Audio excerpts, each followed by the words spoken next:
Shamrock, and I'd like to thank each and every one of you who have attended this rally in support of the Palestinians again. And you know, there's a lot of people which are very passionate about this cause, and you only have to walk down the alum road and you see the passengers on buses, vehicles that are travelling past you. Normally you'd expect frustrated passengers, but on this occasion they're blowing their horns in support and in solidarity for the Palestinian people, and supporting each and every one of us who are, taking out valuable time to come to this. And I am confident that each step, each stride is important, and we've got to continue this, because whilst there is a temporary ceasefire, this momentum needs to continue in order for that to become a permanent ceasefire. And it only becomes a permanent ceasefire because of the pressures by the average fair-minded person on their politician or their government. And you know now that the government of this country, David Cameron, for the first time said on national TV, look at what you're doing in in Gaza and also in the West Bank.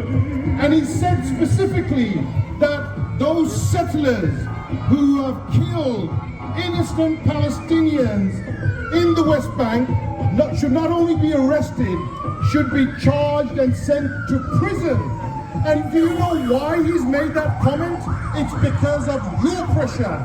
It's because of the pressure of the average fair-minded observer who watches now social media as opposed to mainstream media, because the average fair-minded person gets to see the truth, not what the mainstream media want to present, but the actual truth. And when you read even the likes of The Guardian newspaper makes reference to hostages, children that have been released by Hamas.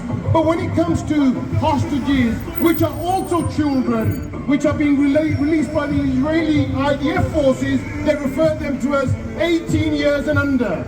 And it's simple words, the nuances, the conversation they try to present to undermine, dehumanize the Palestinian people. And we had that with the BBC. You'll probably recall, they would say 5 Israelis killed, 200 Palestinians died, as if that happened out of nowhere. And it's only through the pressures of the communities and people that take and come on platform to expose this that actually the journalists start to think, well, actually, one moment here, we are not being fair. And it's this constant pressure that has been applied across the globe, and you actually are seeing now leaders saying this death toll, which we have seen in the Gaza and West Bank, is unacceptable.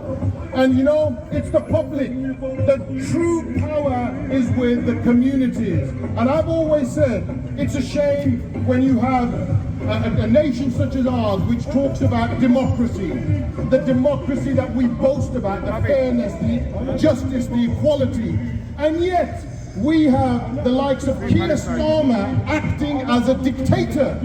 He has told his activists, his parliamentarians, his councillors that they are not allowed to come on to marches. They are not allowed to stand in solidarity with the community that actually put them in post.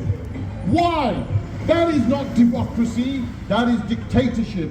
And that must break, and we've seen it happen in the local by-election in London, where an independent candidate swept the floor because people are saying, you know what, we are now going to be very careful when we decide to vote. We are going to analyze each and everything, and we're not going to let more than 14,000 innocent civilians that are being killed.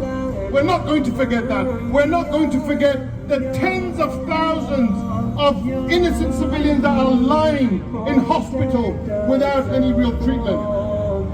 We're not going to allow children that were operated on without anesthetic. We're not going to forget that. And these are very important points, because when you, I'm just going to finish off, but there's a young lady which I watched on news yesterday. Her name was Amani Al-Hashmi. And you know, she had served close to 9 years in prison. And do you know what her offense was? Her only offense was that she had driven closely to an IDF soldier. She'd only driven closely to an IDF soldier, and she's been serving 9 years in prison. And you know, nobody talks about this, but what has come out of this atrocity that we all witness is all of these other stories that now everybody gets to see. And that is why the British public, in their large percentage, 76% from the last poll wanted a ceasefire. I'm confident if that YouGov poll was done today, it would probably hit the 90s, because people are sick of seeing what we witness on a daily basis on live TikTok, live social media, and nobody's now looking at the likes of Sky, the BBC, the CNN, the Fox, because you've got real-time footage on your mobile phone. And that's why the vast majority of the British population, even in the United States of America, more than 66% of the population say there ought to be an immediate ceasefire. So continue this fight, and we as local councillors for Ashton and I think Zartan Bodri, Yardley, we're in solidarity with the cause. It's not about political colours, it's about individuals, and individual people that actually come out and stand up for the cause will be rewarded, if not in this dunya, in the afterlife. Thank you.